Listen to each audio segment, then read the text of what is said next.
Alors aujourd'hui, je vais vous présenter Agnès. Bonjour Agnès. Alors, je sais que toi, tu aimes aussi le bien-être et que on est vraiment là dans un espace détente et bien-être à la personne. Explique-nous un petit peu ta démarche. Ma démarche, c'est en fait d'accompagner les personnes qui ont envie de se faire du bien et surtout de trouver des lieux en elles-mêmes pour se régénérer sans forcément avoir besoin, après un bout d'un certain temps, de la présence de quelqu'un d'autre. C'est vraiment par le Qigong donner des outils pour le corps, pour le bien-être du corps, d'une manière simple. Et là, j'ai mis derrière savourer la joie. Parce que pour moi, le Qigong, c'est aussi rentrer dans cet espace de joie, de paix aussi, de ressources. C'est ça que je dirais le Qigong. Je pratique aussi le Qigong féminin, qui est pour les femmes extraordinaire, pour tous les âges de vie. Et qui peut être une aide précieuse pour se sentir davantage. Quand on est aussi une musique, quand on est aussi une épouse. Étant donné que je suis aussi aromathérapeute, je travaille avec les huiles et tout ça, donc j'ai une approche tactile du corps. Que j'essaie de montrer aussi quand je fais le Qigong. J'ai réussi à allier les deux en fait. Pour comprendre pourquoi les postures c'est important.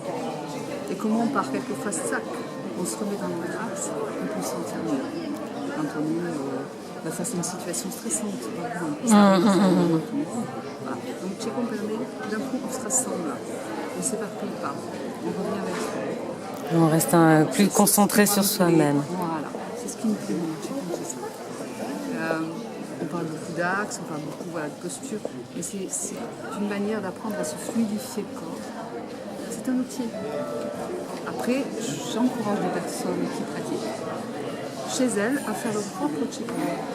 D'accord. Un Qigong, de toute façon, dans le monde, il y en a plus de 1000 actuellement qui existent. C'est une base. Après, c'est la créativité qui prime. Donc chacun peut développer son propre Qigong, une fois qu'il a reçu ses bases. Voilà, c'est tout à fait ça. Il n'y a pas de risque de faire des erreurs qui soient mauvaises ou néfastes. Il n'y a pas de risque parce que c'est quelque chose de très doux. D'accord. Moi, dans ce que je pratique, sont lents, avec de temps en temps un petit côté un peu plus chiant, mais c'est davantage dans la douceur, dans la lenteur. La lenteur signifiant qu'on lâche un peu le côté intellectuel. Quand on est très lent dans le mouvement, c'est pas donc je fais un mouvement comme ça, très lent. Je suis attentive à ne pas aller vite, mais du coup je lâche le reste.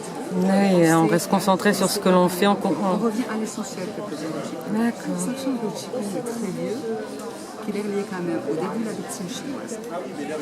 Et que d'emblée, il y a un côté dans le Qigong assez essentiel.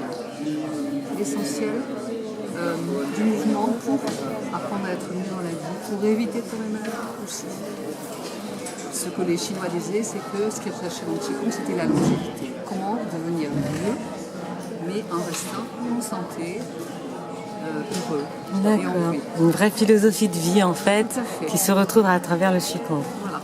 Certains sages, certains grands maîtres chinois, je ne connais pas de nom, peu importe, ne font sur la fin de leur vie, ils vivent en général, tous, mais en général assez vieux, ça c'est quand même un fait établi,